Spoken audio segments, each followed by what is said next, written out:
Well, it started with, and I remember the specific prayer that I said when I'm Mm, going to do everything out. I want to know you for myself. mm, I don't know if you realize this, but my Jesus story started when I was like 7 years old. A real relationship allows you to ask questions. mm, If the relationship that you're in with a God mhm. does not allow you to ask questions, I was still trying to save you. I was still trying to get you to rest in the finished work of Jesus Christ. that was one of the big things that made me take a step away. Mm. From a church that makes you go to an altar every Sunday to get prayed for. I do remember waking up saying, "Oh my gosh, well, who do I pray to?" You were a big part of my coming to grips with my deconversion.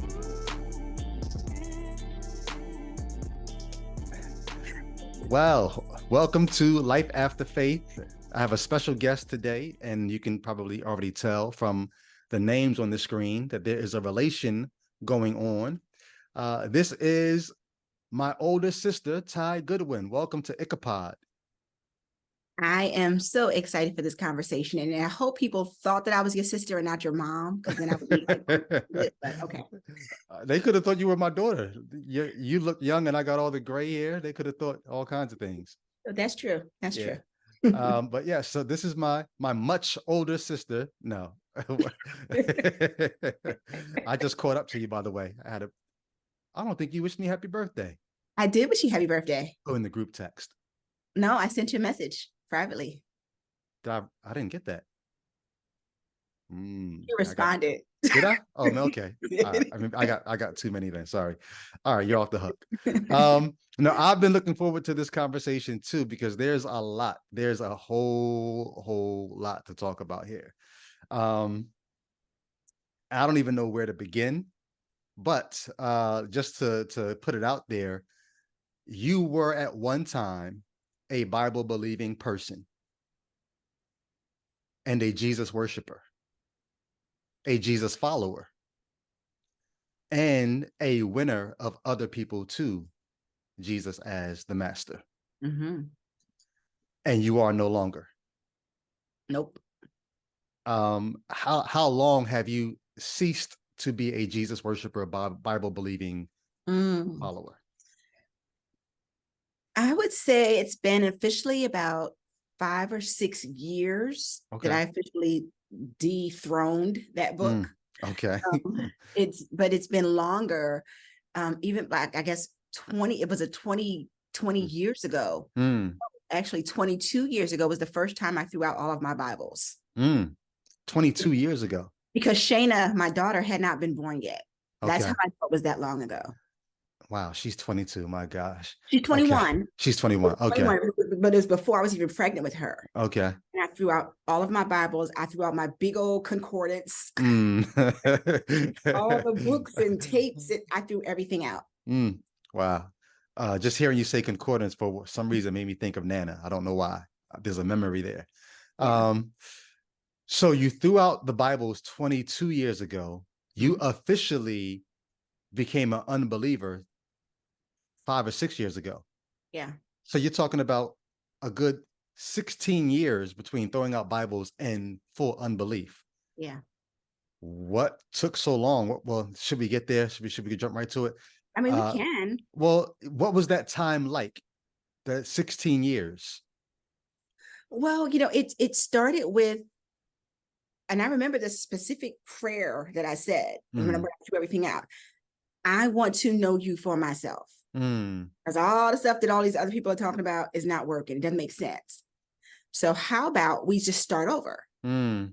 Well, I'm going to play Bible God for a minute. Mm-hmm. Bible God's answer is, the way you know me for myself is I revealed myself through this book. So you throw these books out and you're throwing out your only means really to know me. Well, not your only means, because I have other means, what they call the means of grace. I do have the church, the local church. I do have pastors, and maybe I'll speak through circumstances. But if you want to be able to interpret all those other things, this book is what I gave you. You throw that No, out, you've thrown out your only roadmap. nope, that didn't sit with me. I was like, Okay. nope, not buying it. I don't believe it. I don't believe that. Mm, Right. okay. Because, and that was the first time. And I still remember this distinct feeling. That was the first time I did not question whether or not I was saved. So prior to throwing out your Bibles and challenging God to basically reveal itself to you, was that a good way to say it? At the time, it wasn't a challenge. It was an Okay. earnest plea. Okay. I really want to know, Okay. right? Okay. But you're talking, so I don't know if you realize this, but my Jesus story started when I was like 7 years old. All right. Well, let's go back to that then. How did Jesus? Because when It you were was, 7, I was what, 2? no, you're 4 years younger than me. So I was 3. It's not a big difference. Okay. All right. Yes. Okay. So you're 7, I was 3. I don't Right. even remember if. Mm-hmm. Okay, I've seen pictures. We were going to church at that time, right? Oh, yeah. Oh, yeah. New Life Beulah Baptist. Okay, in South Philly. Mm-hmm. I And was in. I was a toddler, so I don't remember yeah, this much. was I see back the on Fitzwater pictures. Street. This is 1913 Fitzwater Street. Okay. And it was, I think it was the PTL Club, Praise the Lord. Praise the Lord That's a Club, television show, right? television show on Okay. TV. And he says, put your hand on the screen and pray if you want to be saved. Mm. And I wanted to be like Aunt Margie. Mm. Because Aunt Margie was saved and she was amazing. She was my favorite person in the world. Mm-hmm. I want to be like Aunt Margie, and I put nobody else was in the room. Mm-hmm. Wanted I'm no sorry. church. I'm sorry. I'm sorry. Uh, when that preacher's preaching and asking you to put your hand on the screen if you want to be saved and you want to be like Aunt Margie because she's such a beautiful and talented and all that person, were you at the same time? And I know you're only 7, but maybe you can remember. Were you at the same time tying it into the worship experiences on Sunday that you had even as a 7-year-old? No. So what you No. were doing on the screen with the TV was disconnected from the church experience you had at that time. Yeah. All I Okay. knew about church was like maybe Sunday school and that kind of stuff. But I wanted to be saved, and I put my Saved hand. from what? Did you know what the No danger idea. was? Okay, got No, you. Okay. no, I just wanted to be the saved person. Okay. All right. Because that's what Aunt Margie was. And I want to be like that. So Okay. that's where things started, And when you say things started, because you didn't tie the PTL club man on the screen, you didn't tie it into Sunday morning or Sunday school, but you did tie it into Aunt Margie. So what was it about Aunt Margie that made you say, oh, she and what's happening on that screen is this? You didn't tie it into church. You tied it into Margie. What was the similarities between her and what was on the screen? She was my favorite person. Mm-hmm. She would take me places, and I just had so much, like, I loved being with Aunt Margie. Mm-hmm. And I wanted to be like that. Bro, but my question is, how did you know she was saved? How did you know that the saved God? Because she would took me to church, and she would talk about Bible, and she would talk about God, and everything was God with her. Okay, got you. I was trying to find that connection. Got you. So, but our family was there though. But our family was like that, Okay. Nana, mom, everybody that was church. Right? That's what the church or the Christian stuff that I knew. Okay, so Aunt Margie is saved. This guy's talking about being saved. Hand on the screen. I'm going to be like that. You said that's where everything started. What is the everything? What started once you took your hand off the screen? What changed? I mean, you're 7. Like, you weren't like selling drugs or whatever. Like, what changed? What started? I think what started was just paying more attention to the church stuff. Okay. Like 7. we were taken to church, right? But I remember actively, like, somewhere around that time is when Nana taught me to memorize Psalm 23. Oh, wow. And I just remember I was saved. That's all I knew. Okay. Right? So I was good because I was saved. Okay. Got you. I've had this experience. I wonder if you've had this experience. Many people I talk to in these Life After Faith episodes have experiences where they had some people would call them false starts. Some people would call them, like, I had a time, this is when I really got saved. Like, I said the words, I responded to the altar call or whatever at this age, but at this point, and it's typically when they understood the gospel or sometime subsequent to the first, when they got saved, that they say, at this point, this is when I was really saved.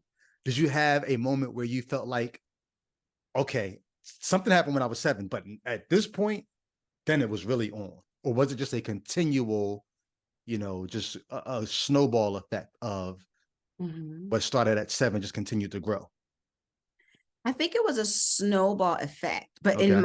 in my mind and even in my behavior, it was always I do certain things to be saved. Mm. So I go to church, so I don't listen to stuff, so I Mhm. don't do this, so I don't do that. And how I'm gonna bring this back to making that decision of throwing out all the Bibles and how I felt. But every time I would go to somebody's church service, Mhm. and I'm talking about Reverend Shambach, I'm talking about Brother Donald, I'm talking about the tent meetings, the revivals. I mean, we were like heavily, heavily churched. Mhm. Anytime someone would be up in the front and say, well, if you did this and did this, you're not really saved, Mhm. and you backslide, Mm. you need to come up. I can't Mm. how many times I went to somebody's altar, Mm. because in my mind, oh, if I told a lie, if I did this and I didn't do this, then I must have backslid. So now I'm not saved anymore. Mm. And it was that constant questioning and back and forth. And when I made that decision to throw out all of my books and all of my Bibles, that was the first time I stopped questioning Mm. whether I was saved. Mm. Wow. Yeah. So let me throw my evangelist hat back on. This is very easy for me because I was an evangelist for 30 years. Mm-hmm. Um, and this is what some Christian who's watching right now is like, oh man, nobody ever gave her the gospel, because equating doing anything with being saved, the New Testament Pauline, justified by faith Mm-hmm. Christian would say, that's not the gospel. There's nothing you could ever do to be saved. Your righteousness before God is as filthy rags. It's only when you come to the end of yourself, find yourself at the foot of the cross, look up and see the Savior as your only hope, and then God counts your faith in Jesus as righteousness, because you could never produce the kind of righteousness it would take to be saved. And if you've never embraced that, if you never understood justification, no wonder you were stressed about never being saved, or maybe you lost it or whatever. So I guess I'm wondering, and maybe this will help somebody else out too, was there ever a point where you did grasp that, and for whatever reason it still did not secure you? Yes, and here's where it loses me. Okay. If Bible God, because that's what I call him to, right, Okay. is not wise enough Mm. and compassionate enough Mm. to take the earnest prayer of a 7-year-old, Mm. make it clear Mm-hmm. that we've got this relationship, Mm-hmm. and you allow them to spend all of those years. Hmm. Can I curse on this show? I don't know if I can say Sure you that. can. What the fuck is wrong with them? Like, why? Like, Okay. so if that's what your question, oh, Yeah. I was, there was every opportunity for me to get that message, Mm. every opportunity. Mm. So if you allow me to spend all of that Yeah. time Yeah. and never made it clear, Mm-hmm. there's something wrong with your process. Yeah. That's number one. Mm. Number two, yes, understanding that, faith, it's all about faith, and it's not anything that you have to do. Mm. However, there's also the verses that talk about, they'll know you by your fruit, right? And Mm-hmm. what you do. And so if you Mm. say you're Christian and you do this, are you really saved? Mm. And Wow. if you weren't really saved, then what's wrong? And oh, it must be you, because God is Mm. perfect. Wow. So there's something wrong with you, because Yeah. you're still doing X, Y. You're a teenager. Mm-hmm. Mm. You're living life, but you're Yeah. doing things that are sinful. So Mm-hmm. there must be something wrong with me. Mm. So do you think, looking back, because I'm with you, I've said this very many times, like there are progressive Christians who see that the touchstone for me that got me to begin deconverting was seeing that Genesis 1-3 can't be taken literally. And the progressive Christians would say to me, oh, you just understood it wrong. There's a more, take it, allegorical, or as a polemic or whatever. If you understood it that way, you wouldn't have deconverted. You wouldn't have been so troubled, da, da, da, da. And I say the same thing that you just said. So wait, You mean to tell me that Bible God would allow me to go around the world for 30 years believing this thing literally and preaching this thing literally, and oh, I just needed to understand it a different way, and then maybe I wouldn't have been so shell-shocked once I finally realized, oh, we can't take that literally. Like you, what the fuck? Like you got me out here believing something. What's wrong with your communication? What's wrong with your, like, why? So I get you on that. Do you think, and this is just an open-ended question, I have no answer that I really want, but do you think your teenage years, even the way that you dealt with God in the first place, would have been different had you grasped at a younger age, younger stage, that, oh, I'm made right, I'm justified by my faith in what Jesus did, not by what I do? Would that have quelched or calmed any of your fears? Would it have changed the trajectory of your descent or ascent into unbelief? No. And why not? Because it did for me, and I'll talk about that in a minute, but why wouldn't it have done anything for you? Because of other things that were going on and that were happening. Okay. If that was the only thing that was happening in my Mm, environment, then maybe. okay. But there were other things. And so even if I understood that portion of it, Mm-hmm. then there becomes the things of why does God allow suffering? Mm-hmm. Why does God allow certain things to happen to some people and not to others? Mm, Right. And those are things that can't be dismissed simply because, right. oh, I believe now that I'm whole because God says I am and he died on the cross. That's Mm, it. mm-hmm. That doesn't answer all these other external things. Mm-hmm. And it didn't answer other things that I was seeing and experiencing. Mm. So this makes me want to dive deeper into your soteriology, what you thought about salvation, because I didn't know this. You told me this a few months ago and it blew me away. You were in ministry at college. You were a evangelist and all this stuff. I mean, basically a missionary into the schools in Philadelphia, like I ended up doing. But I want to talk about why you did that and what that all was like in a minute. But as you got older and became an evangelist and all that, I guess, because I'm just gonna be very honest with you. Yeah. For very many years, once I left the church that we grew up in, speaking about New Covenant, once I left that church, I looked back at the gospel message that New Covenant preached, and it was very what we call works based, not grace based. It was based on what we do, not on what Jesus has done. Even the idea that you could lose your salvation. How many altar calls did I respond to as a teenager at New Covenant? But once I left and I got what I felt like was a more New Testament grounded, Bible grounded understanding of salvation, I look back and I said, oh, we didn't have the gospel then. And I don't think I've ever said this to you before. Maybe you got this from me. I was very judgmental of Christians from my upbringing because I didn't know if they were truly saved, because I thought they were still trusting in their own works, not the work of Christ. And so when you and we had our clashes, even before you fully deconverted, somewhere in my mind, I was still trying to save you. I was still trying to get you to rest in the finished work of Jesus Christ and not in the things that made you think, oh, could you still be like, could you have lost it or whatever? So I guess I said all that to set this question up. While you were thinking, man, I haven't done enough yet, or did I do enough, or I hope I'm saved, or all that, you're still out giving the gospel to other people. How did you reconcile what you're preaching to others, Jesus' work on the cross? What was the benefit of that if you thought you had a salvation that could be so easily lost or so easily or was so hard won because you have to do so much? Well, it wasn't so much that, how can I say it? It's the whole thing about backsliding. Right? And I think that's more of it. And it was never a thought that, oh, I am going to lose or I'm going to go to hell. I just need more of something else. Because whatever I had isn't stopping me from doing X, Y, and Z. So I must not be all the way right. Right? Yeah.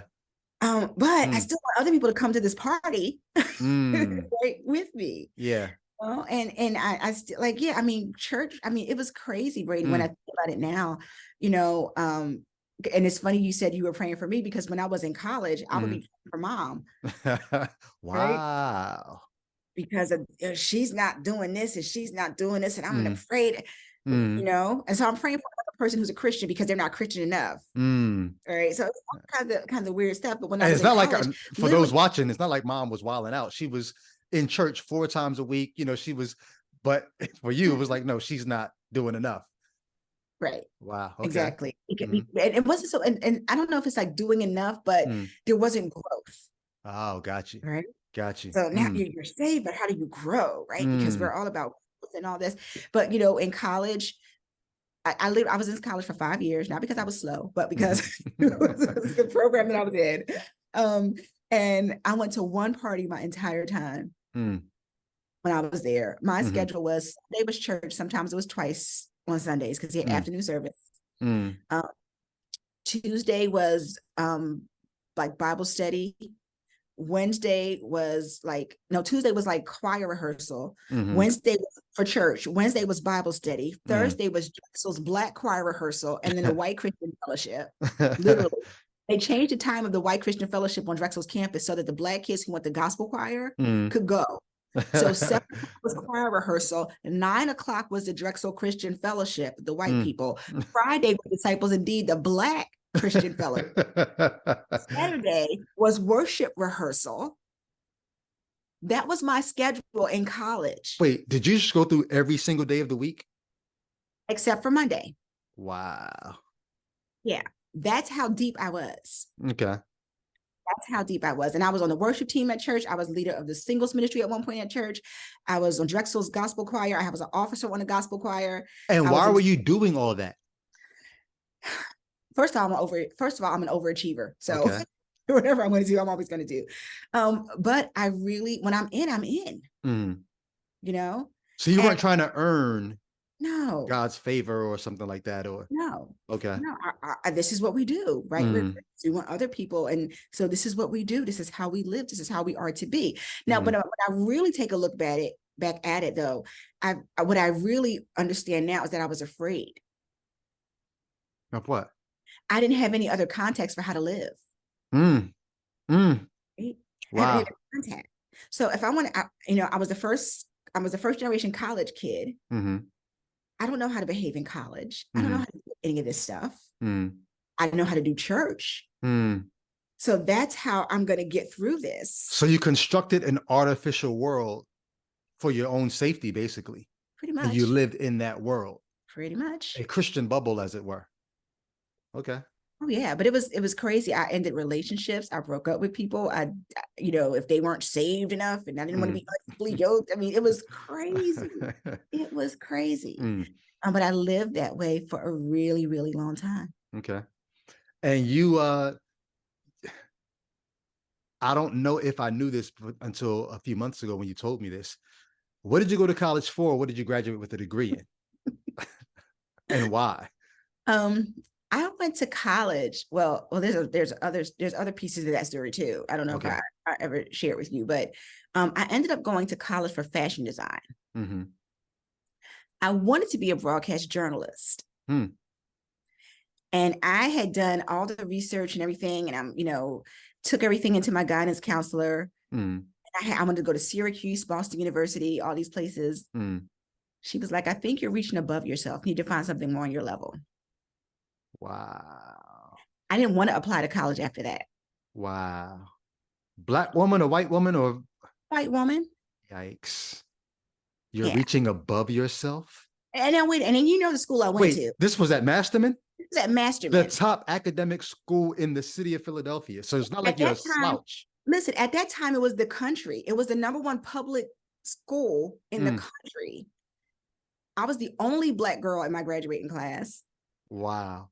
And you're And reaching I above yourself. reaching above myself. Oh my gosh. And I had no resource. Mm, I didn't have nobody to talk to about this. I didn't want to go to college. So I ended up, I like drawing and I like fashion design. So I ended up applying to Drexel. Of course I got in. I was was so smart, too Right. smart for my own good in some cases, but I got in. Mm-hmm. But yeah, so I chose that. But while I was there, and I loved fashion design, but I had this epiphany because of, what is his name? Oswald Chambers. Oh, wow. My utmost for his His highest. highest. And I struggled because, and if you don't, for anybody who doesn't know this story, his whole thing was he wanted to be an artist, but then, you know, he let go of that because being a Christian and serving others and teaching people the gospel was the thing. And so he gave up that. And I made that, I said, you know what? The world doesn't need more clothes. Let's, you know, I want to help kids read. And this is the exact thought process I had. If people knew how to read more, they would read the Bible. So I'm going to become a teacher so I can make sure more kids, like when I say I was all in, I was all in. I changed my whole major to that. To education, because I wanted to teach, and I had this, I'm going to change the world and I help more people read. And that's what I did. I changed and I became a teacher. I'm going to help more people learn to read so that hopefully they could read the Bible. Yeah. And that's how I'm going to spend my life. Yep. Wow. Wow. Wow. Wow. So it wasn't like you heard a voice or something like that where God said you must. This was your heart's beat to do this for the kingdom of God, basically. Yeah. Yeah, but there's also that spiritual pull of, you know, I'm praying, trying to figure out what my major is, and I'm doing all these things. And, you know, so you kind of go down that path of, what is my heart? And, you know, you go through those things. So it was some of that element of, but there was no like magic voice that came out of the sky or anything like that said it. It was just like, okay, I love books, I love teaching, I love reading. And I had that epiphany, you know, people, if they could just read. Yeah. You know, if they could just learn more and they could read more, they could become saved and they could read the Bible and it would change things. Yeah, that was it. Okay. I think there is on my podcast, we're going to talk about this soon. There's a psychological aspect to verses that talk about being a living sacrifice.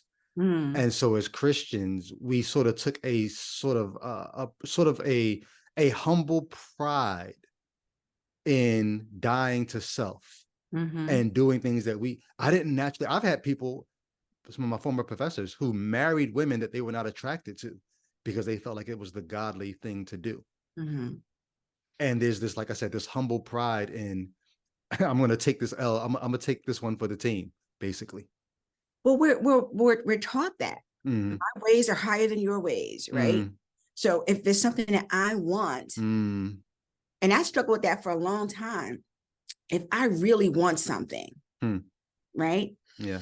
That's my ego. That's pride. It can't be because God would never want what I want. Right? So that means I got to get rid of it. But do you realize how preposterous that is to live your life thinking that you always are trying to figure stuff out? And this is, you know, something that, again, this is a struggle that I had for a long time, even with how some of our family dynamics were. But it was always living with someone who you never really understood what they wanted. Yeah. They because you have to mute your own passions and your own desire. You have to mute yourself, basically. And in doing that, like you said, the people around you don't necessarily know who you are or what you live for, because you feel like you're going to live in the next life. You don't have to live in this one. Well, you don't know who you are. Yeah. If I'm constantly, you know, saying, you know, no to myself, don't trust your intuition, right? Don't lean not to your own understanding. Exactly. Oh, that was to me from a long time, right? You know, don't trust yourself. Don't listen to yourself, right? God, his ways are higher than yours. You won't understand. How am I supposed to figure out who I am and what I really want? As a matter of fact, am I even supposed to have things that I want? Well, delight yourself in him and he'll give you the desires of your heart. But then when Christians explain what that means is, you have to delight yourself in him first, and then he'll give you what the desires of your heart are supposed to be. So it's not like, you know, I want a jet or I want to, no. He'll put the desires that you're supposed to have in your heart. And then how do you differentiate whether it's him giving it to you or it's you? Well, that's how. If it's stuff that you would not have naturally wanted, then it must be him. So you're going to marry the woman that you're not attracted to. You're going to take the career you wouldn't take because he put new desires, different desires in his heart. That's how you know it was him, because it wasn't your desires. Talk about slavery. Yeah. Right? That's slavery. Yeah. That's ridiculous. But I lived like that for a really long time. And to make it even more interesting, I'll tell you this. When I did go to college, I remember that somebody, I'm not gonna say who, but somebody did not like my career choice, my college choice. And they talked to the pastor with the express purpose of having the pastor change my mind, going to college for fashion design. So everything in me was already questioning. Wow. Right? Wow. So it was and that was church, right? This is my people, right? This is where I'm supposed to get my nourishment, my foundations, all of this, my self-image and my self-concept was just so murdered. Right? Wow. And so when I think, and so this directly connects to what made me end up leaving church. The last time I went to a church service was because I saw with my daughter. Wow. I had taken her to a church service and these people were screaming and praising and running around, the normal stuff that you do in most Black churches on a Sunday morning. And I looked at her and she was grabbing my leg. And I looked down at her and I was like, oh no. And I did not want her to feel that fear. Wow. I did not want her to have a relationship based on, and at that point I didn't know, I wasn't like totally deconverted, but what I did know was I don't want her to have a relationship with God that's based on fear. And that was the last time I went into a Christian church for a church worship service. Wait, didn't you go to Piper's church, or was that before or after that? I never went to Piper's church. I lived in Minnesota. Oh, okay. I think I lived in Minnesota and people were telling me I was going to his church, but at that time, his whole thing about divorce, I was like, I'm going to. Okay. I'm already divorced. I'm already going to hell. I'm not listening to you. Okay. Yeah, that's very interesting. So you stop going to church because you don't want a fear-based religion. You look in your own heart and you can see what's already done to you. You don't want to introduce that to your daughter. Did you never think, like, aren't there some versions of this that don't go that route? Maybe I could try a different version of this. A less. Okay. Yeah, I tried. I visited lots of different churches and those kind of things. But I could not shake this feeling that, no, it's not right. No. Talk about this if you can. Like, I've had to do this upon my deconversion. I've had to go back and look at things that I thought was God. Now, can I explain this some other way? Or times when I thought I heard God, can I explain that some other way? People who want to second guess your deconversion, who would say, oh, well, you were never really saved in the first place. One of the things they would ask is, first, like I did a while ago, did you ever understand and embrace the gospel? And then two, what experiences did you have? Because if you had experiences like I had experiences, you wouldn't be able to question God like you're questioning God. So all during this time when you were believing, when you were kind of slowly deconstructing and deconverting, did you ever have things or times where you believe you heard God? What do you do with that? Did you ever have things that you saw that you thought that had to be God? And if so, now what do you do with those?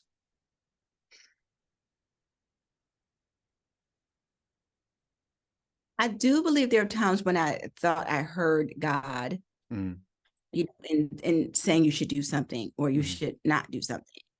And honestly, it's intuition.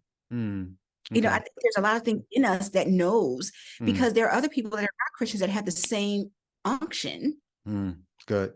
Something told me, right? And then there's things that I'm trying to think if there's anything that I've seen where I've said that, like, just like miraculous kind of thing. I don't think there's anything miraculous, about anything. I would say the whole thing about speaking in tongues. I was just sitting here thinking that, because I think I remember times when you spoke in tongues. Oh, absolutely. Okay. Because I remember it was when Benson Idahosa, remember him? Remember that name? Yes, yes. At New Covenant. And all the people on the stage, and they took us all downstairs in the basement. And then I everybody had remember their that because hands on you. you don't know this. Y'all went downstairs. It was all the youth. They went downstairs, right? Uh-huh. I didn't go, and I wanted to. And so they Ah. took you guys downstairs to give you guys the spiritual thing. Mm-hmm. Go Oh ahead. yeah. Oh yeah. I remember that. And I remember that. And and a lot of it, I think, is just it's our brains are amazing, right? And I think a lot of and there is something like psychological and physiological that starts to happen with the things that you feel. But I don't think I don't really believe that it has anything to do with a God that's out there, because those same kinds of experiences happen in African religions. Yeah. So Well, the it's not, Christian would say that's just Satan duplicating God's power, like Moses and Pharaoh with Pharaoh's magicians. Here's the thing with all those kind of responses. If that's true, why is your God so willing to let that happen? Exactly. My Like, sentiment exactly. Yep. why? Like, Yep. it just doesn't make any sense. You're all powerful on, like, we're probably getting to the Bible stories, but that's one of my biggest problems with the whole Job story. Right. And I don't know, I have a suspicion. I have a suspicion that Trading Places is based on the story of Job. Wow. How so? They go into the bathroom and they make a bet. Hey, God, your boy Job, how about this? And I'm always like, how in the hell does Satan or the devil, whatever name you want to give him, how does he get to go in front of God when Moses can't see him? Right? Okay. He's too holy for Moses. But the boy get to come up and have this conversation and say, Job. Well, there's somebody who's going to comment and say, oh, at that point, Satan, and this is true, at that point in the Bible's history, the Satan was not the Satan that you see in the New Testament. It's just an angel who acts as an adversary in that situation. It's not the big S Satan character. Gee, how did you come up with that one? Because was that in the footnotes? That's just in knowing the Hebrew Bible and knowing what's happening in the story. So I gotta know Hebrew. So let me just say something. You challenged me one time. We were having a discussion. We were driving somewhere, and you had an issue with some story, and I was saying something about how to interpret something, and your point was, why does a all-powerful God communicate in such a way that this is what you're saying to me. You're saying that I have to know what you now know, Brady. I have to go into seminary and learning Greek and da. Why do I have to know all that to know what an all-powerful God? And I remember sitting there trying to figure out what my answer to you was going to be. And I said something. I have no idea what I said. Oh, I think I said, I just parroted the New Testament that talks about God giving spiritual gifts to the church. And he gave some to be prophets and some to be teachers and some to be pastors. And so we need these people. But even in saying that, I was thinking, but damn, your question still stands. Why does an all-powerful God need these intermediaries between him and the people he claims he's desperate to know, or desperate for them to know him? Yeah. Why make it so difficult? Yeah. If I'm gonna read the fine print and understand Hebrew, you weren't talking about him, you were talking about this other one. What the fuck? Yeah. Like, why do that to people? And because here's the thing, if people are genuinely seeking, we're genuinely hungry, we want to do the right thing, we sincerely want to know, why would you make it so galactically hard to have this relationship with you? Yeah. It just doesn't add up. And again, and it got me mad specifically because as someone who I'm working in the inner city. I'm AmeriCorps. Gratz. I was at Gillespie Middle School. You taught at Gratz? No, I didn't teach at Gratz, but I was at Gillespie Middle School, which is connected to Gratz, right next to it. And that's where I started my educational in AmeriCorps. Okay. Some of the toughest things that these people are dealing with. But now I'm doing all this because I want to help. But in order for them to get it, they got to do all this stuff after You, as a God, you knew all this was going to happen, and you still didn't make it any easier for Yeah. people that just really want to do right. Yeah. That's not fair. Yeah. I had that experience in seminary. Like you're saying to me, like, why should I have to learn all this stuff? That when I was in seminary, I remember learning. I just threw out a few months ago. I had like 16 binders of 3x5 cards with Hebrew and Greek sight words Mm. that I had to learn so that I could, just do my interpretation and all that. But I remember sitting in one of my New Testament Greek classes and just saying to myself, like, it shouldn't take all this. It shouldn't take all this for me to get to know the God of the universe. Mm-hmm. And it just began to smack as like, this is false. Like, who would do this? What loving person, entity would do this? Yeah. Would hide himself behind a dead language, such that when I read the Bible, I can see myself through to interpreting a certain thing. But then in the back of my mind, as I'm interpreting, I'm thinking, but this Greek scholar probably would interpret that differently. How do I know that I'm right and he's not? Or why should I trust that he's right and I'm not? Well, he knows the language better than I do. Oh, so that means he can know God better than me. That just seems crazy. Like his ability to know a dead language better than me means he can now know God better than me. Like Yeah. that, And it because didn't add up. you have access to books and classes that other Right. people don't get access to, Yeah. that you get to be saved and they don't. Mm. What kind of nonsense is that? Like that, Right. it just doesn't, it starts to not, it just doesn't make sense. Yeah. And I couldn't rectify that. Like I couldn't, Okay. I couldn't put that together. And I wrote something recently that I said I also couldn't put together. And this is kind of a funny story because you'll remember this. You remember Carmen. Yeah. Oh Yeah. my gosh. The And first Christian rapper, and I'm playing. Go ahead. I mean, our church was just so in love with that. But I remember around that whole time, it was this whole thing about spiritual warfare. And oh, you can't use Colgate toothpaste because they have the 13 they had the 13 stars on their logo. And that's I What? don't know if you remember all that. You can't have Cabbage Patch Kids. I remember turmoil in a toy box. Oh yeah, exactly. It's that same time zone. Okay. And so I'm thinking to myself, like, so God is really angry about toys. Mm. And he's really angry about like symbols. Mm.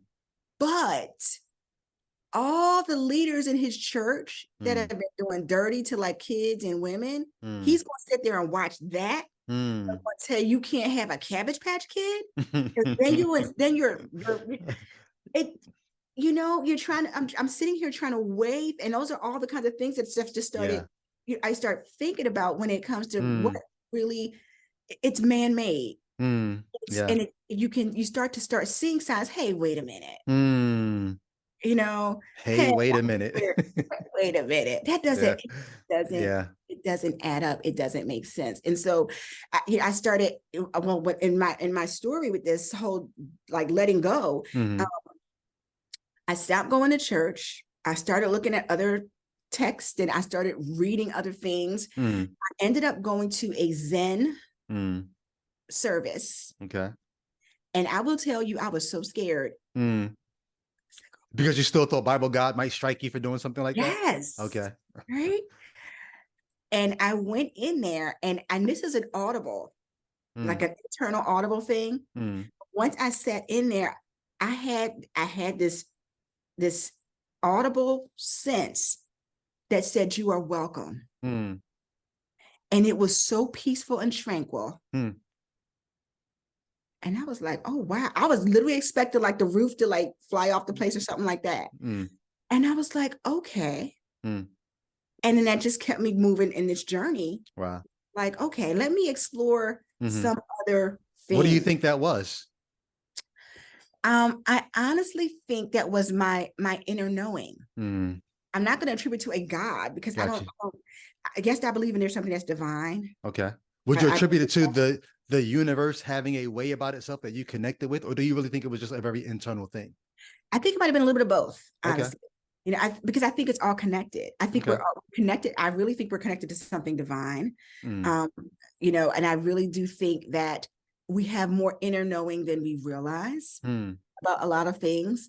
And it was just like, you're welcome. And Mm. I was like, okay. Well, can I tell you about, I don't even want to say an experience because I can't pinpoint a moment. I can just Mhm. pinpoint a feeling that I think mirrors what you said. Yeah. Upon my deconversion, one of the things that was that moment for me, or that experience for me, was I said, oh, so I'm not part of a called out special group who's going to be saved. Mhm. I'm part of a mass of humanity who's Mhm. searching for answers. And in that, I felt a welcome. It was almost like, oh, welcome to humanity. Yeah. Yeah. That's that inner Mm-hmm.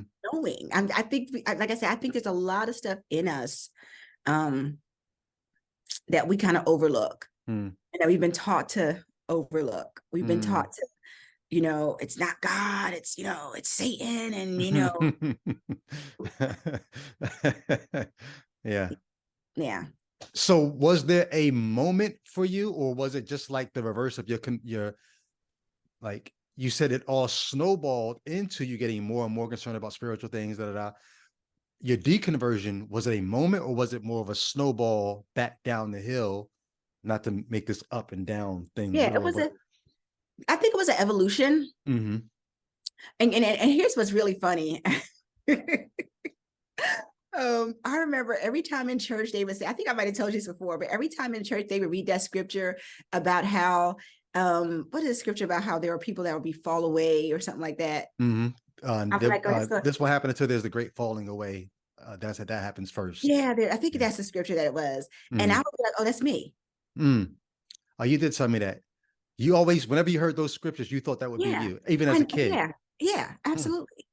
Mm. And again, but it goes back to that inner knowing, Mm-hmm. right? That there's something, that there's Mm. something more here. And here's what I understand, and here's what I take away from that. That is no way saying that, oh, the Bible was right. Mm-hmm. But it is a response to something being said Mm-hmm. in a way that, yeah, because it's not true. Right. Exactly. Exactly. Right? Yeah, people are going to fall away Right. because your bullshit meter, Right. going off the radar. Like it's like, Right. we detected it. So yeah. So Yeah. I think about that now, and it's kind Yep. of funny, but it was very scary whenever Mm-hmm. I could I would imagine. make sense. Yeah. But now, in Mm-hmm. knowing that, I'm so glad, Mm. because I honestly believe Mm. not everybody gets to have their eyes opened. Wow. Yeah. I mean, if Mm. there was ever going to be like a movie title for, like, a documentary, it'd be like Eyes Wide Shut Mm. for a lot of Christian stuff, Yeah. because it's like right here, like, oh my gosh, how can you not see this? Mm. But we're taught to not question. Mm. We're Yeah. taught to be quiet. We're Mm. taught to accept. Mm. But we have been taught. I'm going to say we have been, but I think what we're seeing now is there's another evolution. Mm. It's human, Yeah. right? Yeah. We evolve as we learn more. Mm. As we learn more and we become more knowledgeable, we cannot accept Mm-hmm. stuff that just doesn't make sense. Yeah.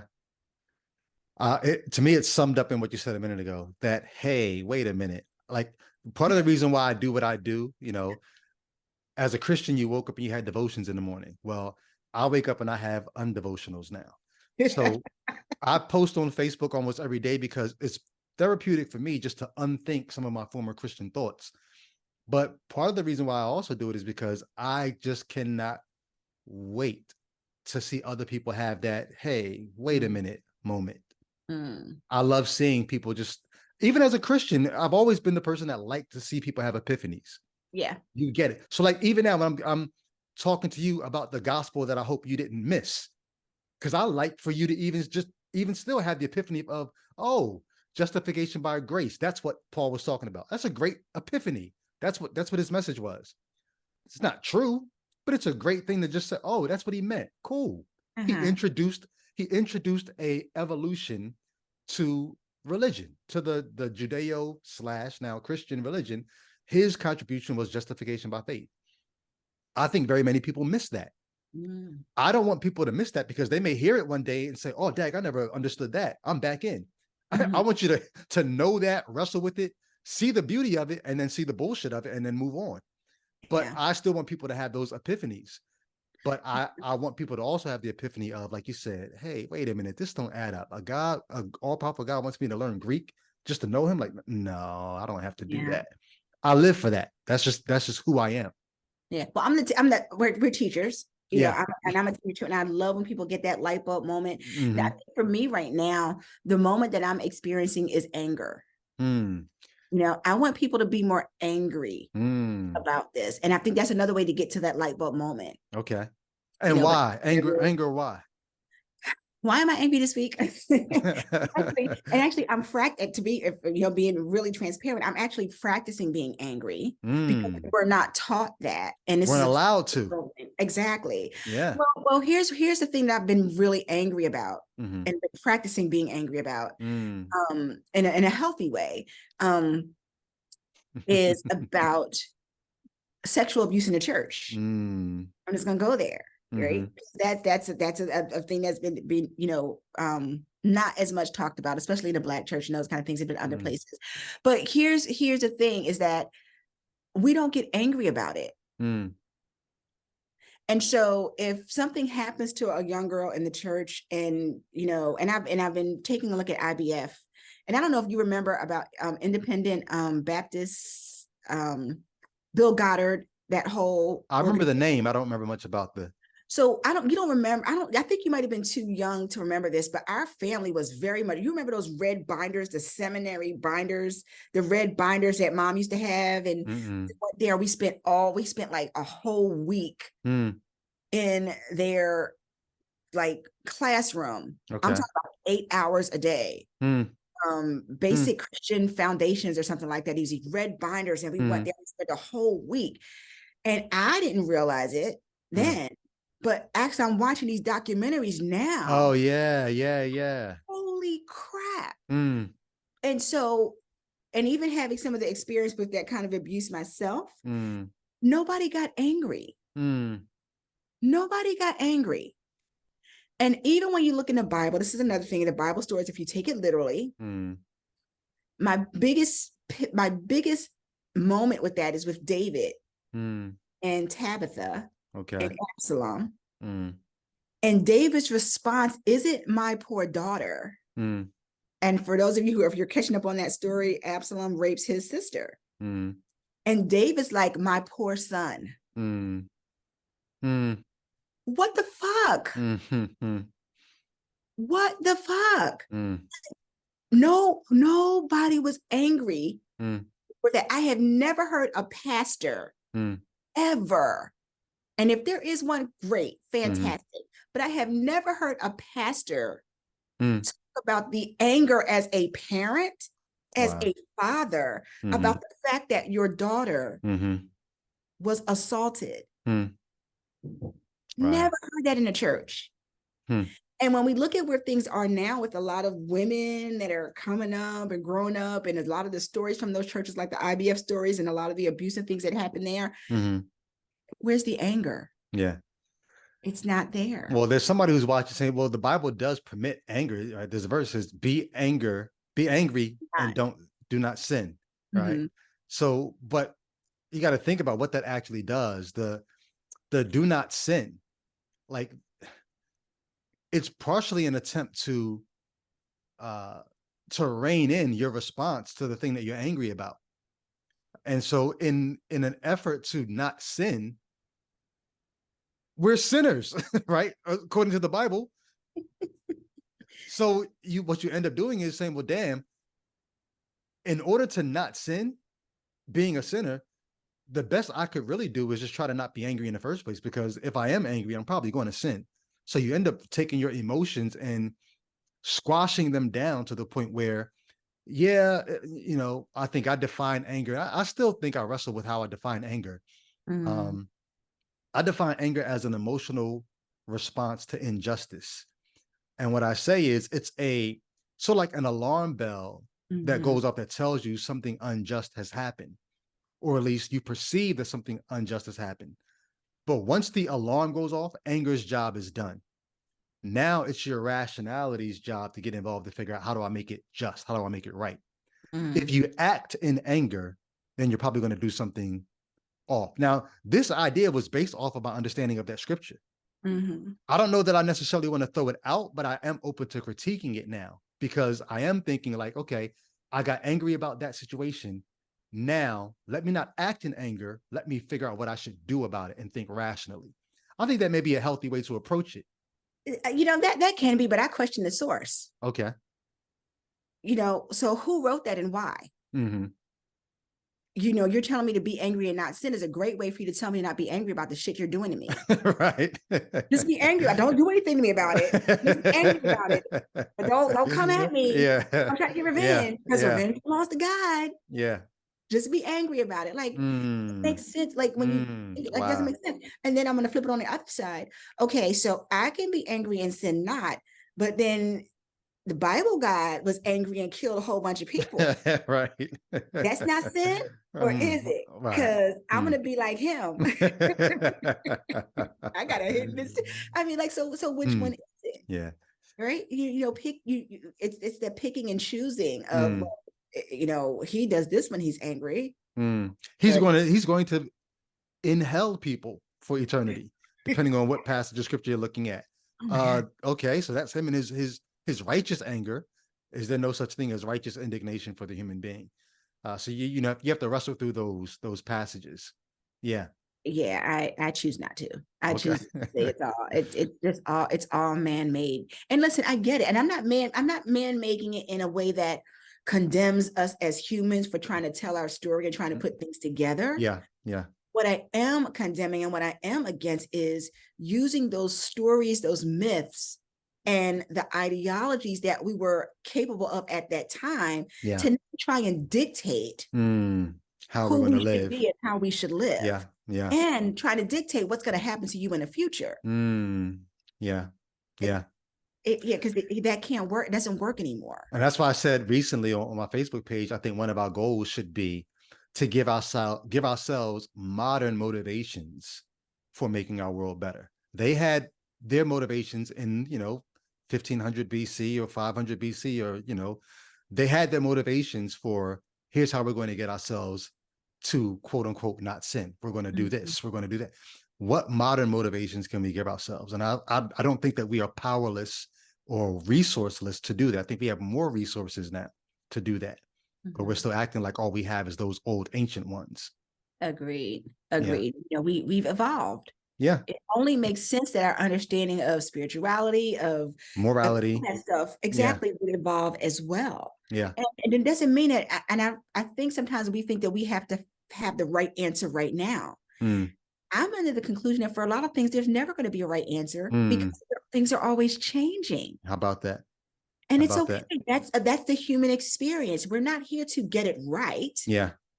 What, and because and I we were talking about this before, this whole thing about purpose and all that kind of stuff. And I wasted a whole lot of years that my purpose had to be connected to how I was going to serve somebody else. Because that's what we're taught. You have to find your purpose, and my purpose is to save this and to do this and to help. My only obligation is to be the best version of myself. Because when I'm the highest version, when I'm the best version of myself, everybody benefits. Everybody benefits.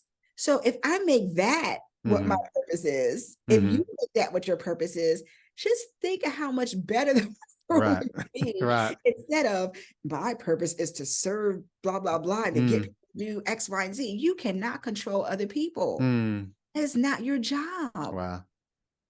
Yeah. Good stuff. Good stuff. I only got one or two more questions for you. So you let go of Christianity. You looked into Zen Buddhism. Didn't fully embrace it, but like the experience, it opened you up a little bit to just other ideas. Do you consider yourself spiritual at this point? And what do you do with God? Have you reached the point of atheism? Are you agnostic? What do you do with spirituality, and how do you look at that whole thing? I do consider myself spiritual. Mhm. Um, What do you I mean by that? What do you mean by spiritual? I think that there's a spiritual nature to all of us. Mm. I think that, and I do believe that there's something divine. I don't have the exact definitions and words for it. I think that's kind of part of the excitement and enchantment of being alive, is kind of getting to explore that and figure out what that is and what that means. Okay. I do think there is something outside of us. I think there's something that connects us all, Mm. on a certain level. I don't say I'm an atheist. Mhm. I'm not a Christian Bible God person Mhm. at all. And when I look at other religions, I think there's some values in a lot of different spiritual teachings, Mhm. and I take it at that. Okay. I don't think there's an end all to be all, and there's one right way, and there's the only way. I think, however we are created and designed, it's too magnificent for that. Mm. Now, how do you know that? Oh, this is the question that we can get into with a whole other topic. You say however we are created and designed. Do you recognize that by using those terms, you are using theistic language? I do. Okay. I do. And partially theistic, because it could be that we were created by the Big Bang and all the chemicals and all the things that came up. That's a way for us to be created. Mm-hmm. It doesn't necessarily mean that there was somebody that was pulling the strings. Right. I don't know. Okay. You know, But design definitely does entail intelligence. yes. Right. So Yeah. so whatever the Big Bang or whatever you're willing to give credit or credence to, if Mm-hmm. there's intelligence involved, then you do have a something like a classical theist understanding of the divinity. Mm-hmm. So you're still there, at least in some degree, to some degree. I think there's something divine. Okay. And I, With and I with intelligence. hmm. Because if it designed us, there's got to be intelligence there. Depends on how you use the word design. Well, you used it, so I'm just Well, yeah, but I mean, Mhm. in defining the word design, it makes me think of Jackson Pollock and the throwing the throwing the paint on the canvas, Oh, okay, yeah. and that kind of Hmm. thing. Was that design? Well, design typically entails not just intelligence, but intention. I was aiming for something. Ah, okay. Yeah. So in that case, yeah, I don't know. Okay, I honestly don't know. I'm still got you. exploring because Because here's why this matters. Your same critique about why God would have a 7-year-old hear something and then take so long to explain that thing to that 7-year-old so that the 7-year-old gets it wrong. yeah. That same critique could be leveled at whatever designer you're willing to posit to Mm-hmm. have left us in such a state of however you were throwing that paint at the board. If you had an intention in mind, Yeah. what you produced is a world full of people guessing about who you are and fighting about it. Mm-hmm. So that same critique could be leveled at whatever you're positing is. Absolutely. Okay, And I don't know. I got you. don't have an answer. And All good. I'm totally 100% Mm-hmm. open Mm-hmm. to learning and to exploring. And I think, to me, again, that's part of what I think is enchanting about being alive, Mm-hmm. is that we get to ask those questions. We get Yeah. to like think about it and talk about it in dialogue. And to me, Mm-hmm. that's kind of exciting. Okay. Um, and then and even furthermore, to your point, in that sense, I would still be frustrated and angry with whatever design, if something there Mm. was actually something that designed it to be this way. Yeah. And I think I give it a little bit more grace, though, because Mm-hmm. um I don't necessarily think that they were like, you got to follow this or go to Right. hell. Right. And Right? and there could be some explanation that whatever deity who's done this to us, there Mhm. could be some explanation that could make it make sense. And then thankfully, it's just not any of the explanations that we've seen so far. Or It's that we've not gotten to so far. right. It's not the Quran or the Bible or any, it's that. But there could be some forthcoming Right. explanation that would make it make sense if there is a deity and all that kind of stuff. Yeah, if there is. And I Right. mean, and who knows? Right. I mean, when I create something, even if I have an intention for creating it, Mm-hmm. it doesn't always work out the way I think it's supposed to work out. Mm. So then you're taking away some of the attributes of the classical God of theism. Oh, the absolutely. perfection of God and the Absolutely. all-knowingness of God and all that. Yeah, because there's not this, because if this is his idea of it's good, Right. really what the fuck? No, it was good You before the know? fall. Before the fall, it was good. Yeah, no. Good stuff. No, you knew what was going to happen and you said it was good then. So yeah, Right. You that's a pressed whole go. other. You pressed go. Exactly. Um, all right. So your purpose then now is to become the best version of you. Best Mhm. according to who? Who gets to decide whether you're the Me. best version of you? Okay.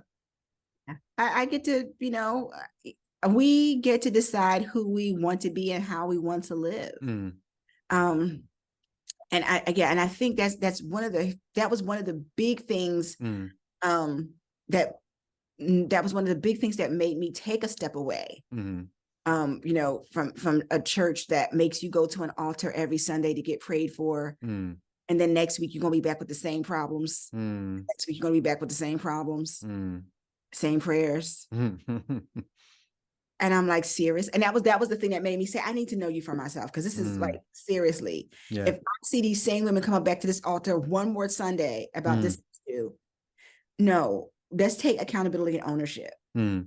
I Yeah. want to have a different relationship with my husband. Mm, Then fix it. mm, Don't ask the pastor to pray for you another 25 times because your mm, husband got saved and if he just got saved. No, because there's plenty of saved husbands who are beating their wives' brains out. mm. So you can't say, oh, Yeah. just get him saved, just save my children. No, Mm. take accountability. Wow. What do you want to create? Mm, You want to create, you're tired of, not being able to pay your bills. mm. Get a different job. Hey, talk that talk. Right? I said Yeah. this the other day. I said, if your definition of God blessing you is giving you freebies, Mm. you're settling. Like, but that's what we're trying. Oh, God bless me because somebody gave me a free car. Yeah. No, no, no. But you do better, right? Yeah. But It's empowering to come to the point where you realize you don't have a genie in the sky. You don't have and some people say, well, God never promised to be a genie in the sky. You don't have a heavenly father either.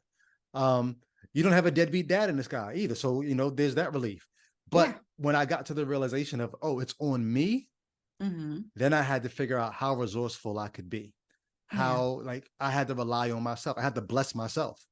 And when I realized that I could, and I could have been doing that the entire time, instead of looking for how God's going to meet my need. Yeah. Yeah, Yeah. it's empowering. It is. And it would do, especially for women, it would do us so much Mm, greatness. mm, And I'm that brings to mind another experience that I had, and this is that inner knowing mm-hmm, coming in. I think I told you this before, but I remember, we're taught, our righteousness is as filthy rags, and mm-hmm, we're sinners, we're born that way. And I remember, you know, in for lack of a better word, I'll use the word prayer. mm, But I had this sense in this audible hearing again of, what if we've never seen you as anything but whole?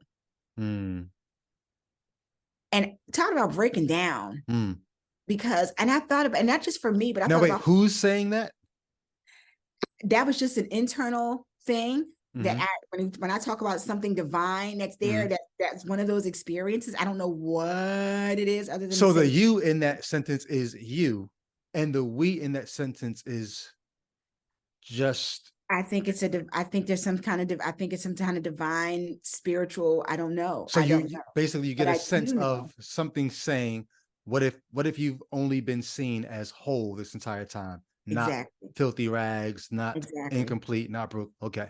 Yeah. Mm, And it changed that was one of those moments that changed things. mm, Because and I think for a lot of women, if you've been in a church where you're taught mm, something different, mm, what if whatever, mm, if you believe that something created you, let mm, me put it that way. mm, And this is one of those, those epiphany, those moments that you kind of go along and maybe it'll come out that is not how it works at all, whatever. mm, But what if you could get to this place where you really understood or thought or believed that, what if whatever created you never saw you as anything but whole? mm.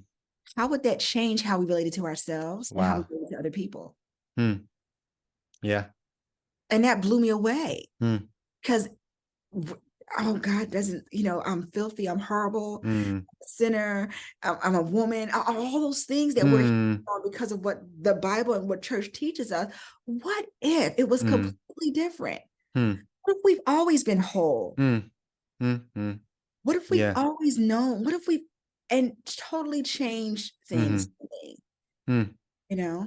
So 6 years, do you ever have PTSD? Do you ever have remnant, like, wake up and like, oh man, I haven't prayed, or or talk back to that voice that's telling you, what if you've never been seen as anything but whole? Do you ever think about what happens when you die, the fears of hell or loss of heaven, or anything, does anything linger from what used to give you comfort or scare you as a Christian? How is your your psyche now? It doesn't. Hmm. It doesn't. I don't have any of that, but I am very much interested in, ancestral Mm, connections and being grounded. Like I said, I think there's other things that we haven't tapped into, for me, that I haven't tapped into and explored. hmm, And I'm very open, to those side of things, which I think if you say that you are a mm, spiritual person, you should be. mm, Right. You kind of have to be. But I don't wake up and ever think about, oh my gosh, I'm gonna go to hell. I don't. mm. I will say that one of the first things, though, when I made that decision, I remember Mm. I was in Minnesota when it happened. I do remember waking up saying, oh my gosh, well, who do I pray to? Right. And then I also remember somebody sneezed and I caught myself because I was like, God bless you. I was like, oh no. Right? Bless you. Right. Mm, Like those kind of things, like I think are funny now, but mm. so you do get to that place where you start, well, then if that's the case, then what? If Yeah, that's the case, then who? If that's the case, then how? yeah. And Mm, but I don't have that, like, oh my yeah. gosh. It It makes me envy the people that don't have to replace their faith. There are some mm, people who were not raised religious, yeah. and they never got into the spiritual habits of Mm-hmm. praying or receiving a word from pastor or the Bible or whatever, or any of that. Yeah. And they just live and they're fine. Now, Yes. granted, they may have their moments of existentialism and then of nihilism, like, well, there's nothing after this, and maybe even a little bit of depression, or they may have their moments, but they don't have the habits of, oh, the reason why I feel this way is because I haven't been praying, or I haven't been. Whereas with me, Mm, I don't spend any time thinking about God, but there are moments when I feel great, because I have a great life. I love my life now. There are moments where I feel guilty about having a great life. mm. And I'm like, is God going to take this away from me? Oh, wait. But because that was Yeah. ingrained in me for so long. Yeah. God's going to get you for not loving him, or for not thinking about him, or not being thankful, or whatever. Mm-hmm. Um, I envy people that don't have that second mind that they've Mm. developed over the years. Yeah. Yeah. But for me, it was different because I Mm, was doing all the things mm, and I was still depressed. mm, yeah. I was still, I didn't have a great life. I didn't have a Mm, great image of myself. And I was mm, still doing all the things. mm, And it goes back to that question of, or that whole idea of, I'm doing all the things that I know to do. mm, And and it's still not mm, changing anything. mm, yeah. Right. And if you come from that place of it, you again, I think you have to question, well, what's going on? All right, this is Yeah. some snake oil here. Mm, Right, because at some point, and I wish a lot of women, particularly, I know there's some guys that listen to this too, but I know for women that make up the majority of churches, mm-hmm. Yeah. when you're believing and believing and believing, if you've been there for 5, 10, 15 years and you ain't making no progress, Mm, wake up. mm, Like, seriously, like, what is it going to take for you to raise your hand and say, excuse me? mm. Wow. Right. Wow. Yeah, we Mm, did all the items on the checklist mm, and you're still not here. Like, you're mm, still not showing up. Nothing in my life is changing. I'm mm, still feeling depressed. I'm still depressed. My relationships are still shit. mm, Everything in my life is going to hell. And you can't always put it back on, well, and this is the things that always piss me off of, well, God never gives you more than you can bear. mm. But did he Yeah. take the cross or not? Like, because if I still got to bear stuff, why did it again doesn't add up. Right. He took the heavier burden. So he took your sins. You can deal with 30 years of back pain. You can deal with bad kids. You can deal with a bad man. He took your greatest burden. Oh, that was my greatest one. Yeah, yeah. And then let's see, here's Oh. the trick. This is why I was such a great evangelist, because I practice the dark art of making your spiritual burden feel heavier than any of your earthly burdens. So if I can make you feel burdened down by your sin and how much you've let down a holy God, and then relieve you of that burden by bringing you to the foot of the cross, then no matter what else you have to face in this life, it's going to feel light because of how heavy I made your sin feel. Yeah. Talk about gaslighting, Brady. Hey. Hey. But the reality of that is, though, is that that's the name of the game. Yep. That's the business of church. Yeah. Right. Yeah. We can, and it's so scary, because when you realize how psychological that stuff is, and how deep that goes, how deep it cuts people, that's sinful. Like that is, I mean, it's bad. Yeah, I told this the story recently, but I'll tell it again here. We have a nephew who got into some financial issues and ended up getting a payday loan from one of those places that gouge people. 600% interest. Yes, 600% interest. But I said on one of our recent podcasts, I said, I don't believe in hell, but I think the people that do that to folks, they would deserve a hell. But in the same way, that's what the doctrine of sin and salvation does. It's gouging people out of a life, out of finances, out of relationships, out of all kinds of things, by presenting them with this very costly faith that is presented as this is the key to this is the solution to all your problems. Well, really, it's the final solution, because your problems don't really get solved until you die. Yeah. But you can't kill yourself, because then you go to hell. Nah. No, so this is really good. I think this is going to help a lot of people just to be able to think through some of these issues. And if you're watching, you do see me intentionally trying to make sure people hear the Bible's message clearly, so that you can hear it and still be able to say, that's all it is. That's all. As great as you could make it sound, that's really all it is. It's a good sounding story if you black out all the other issues of life and make sin more important than anything else. Make pleasing God more important than anything else. Then yeah, the gospel is a great story. Yeah, I mean, that's what it is. It's snake oil. Well, I'm laughing because that was one of the other epiphanies that I had with the stories. And I was in my, I'm 51 now, right? This was in my 40s. And I remember I called my sister and I told her about this. I said, they got us with the story of the Tower of Babel. Because when you think about it, they teach us that God didn't want him to build to the heavens because he had to confuse the languages. The science of that doesn't even we can't do, it's not possible. So yeah, God is worried about it. Exactly. He was so worried that he made all the languages, which makes all the barriers, which is why we have wars.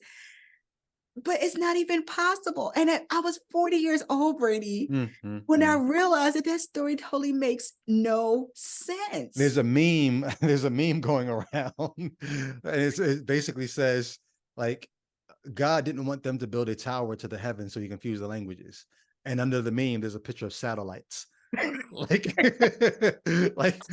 he's got no problem with us launching satellites into space, but fuck that, fuck that tower. She can't let you build one of those. Like, no. Exactly. That's hilarious. But but again, that was one of the things, again, as you're building the layers to how do we get here. And again, now here's the thing. Remember, I asked, I want to know you for myself. And here's the journey. Right. When I was bold enough to ask that question, when I was bold enough to fill out all the books and this and that, I love me some Commission and some Fred Hammond and Yolanda Adams, loved it all. I threw it all out, and I was willing now that's some deep hunger. Mm-hmm. I'm willing to put I want to know you for myself. That is the sincerest plea. And Yeah. and that's how we got to this journey. Wow. Think about that, y'all. Because I just posted about this on my Facebook today. I prayed a very similar prayer in 2015. God, I can't see you in your word, so I stopped reading the Bible. I need to see you in your world. Here I am, 8 years later. This is where that leads me. Now, granted, you and I both could still be on a journey, and maybe God's going to step in and say, and the journey will continue, and he will reveal himself to you and me. But as of right now, this is where praying those kind of prayers lead a person. So either God answered, or the answer is there's no God there. Yeah. Or whatever divine in me is answering. Right. And taking me, and it's taking us on this journey. And I think, for all the people, I think we live in a world where people always want things to be black or white. Mm-hmm. And as Christians, we're taught that, right? Yeah. God, it's not God. But the reality of it is, it's a wondrous thing to be alive and to be able to ask questions and have these conversations. And so, and I say this because a lot of times I think people the word that we say is, I'm doubt. I have doubt. I have doubt. I have doubt. I want to encourage some people not to use the word doubt. Just because you have questions, just because you're curious, it's not the same thing as this negative doubt that you can go to hell for and that you can be blaspheming. No, you've got questions about your journey, about who you are. And that's a wondrous thing. And it's a wonderful experience to be able to have that freedom, right? Yeah. To explore. I should just leave it there because that was beautiful, but I want to encourage the doubt, because some of the questions that people have is about the answers that they've been given. So doubt those. Yeah, let me be clear. Doubt those. Right. Yeah. The best thing you can do is question the answers, because real answers don't mind being questioned. What does truth have to hide? So if you have questions for the answers you've been given, and it's wrong to question the answers, that tells you something about those answers. Well, let me put it in another way, because I talk about this all the time. And this is what I'm writing, right? That was a question you had the other day about stuff that I'm writing. And a real relationship allows you to ask questions. If the relationship that you're in with a God does not allow you to ask questions, there's something wrong with the core of that relationship. Or if it tells you, I'll only answer some questions. Like imagine being in a relationship with someone, they say, you can only ask me these questions. You can ask me about my kids. You can ask me about but don't ask me about my relationships, my past relationships. Don't ask me about what I do for a living. Like, kind of relationship is that? God won't answer all your questions. Why? Yeah. Or how about this? Even though we have phones and pagers, I'm only going to send you my messages through 1,000-year-old text that you got to interpret with 4 books of college degree. Like, seriously, right? Like, that relationship, if you think about it from terms of relationship, you need to get out of that one. That's not a good. Yeah. Thank you for your time. I know your time is uber valuable, but I've been looking forward to this. And now my soul, if I can use that language, knows why. This was great. And I really appreciate it. I can't wait to edit this and put this up. I was looking forward to these conversations. We've had a number of these conversations, and okay, I gotta have a big sister moment in here. You don't edit this out. Okay. So I am so proud of your journey and the work that you do. Wow. And you're so thoughtful with your words, and I watch how you handle things, and I watch how it's evolved, and I'm glad to see all that. But I love you, number one, not just because you're my only brother, but I love you as a person. Really just proud of your journey. So thank you, Ty. That means the world. That means the world. I think I said this to you before, but I'll say it for people to see.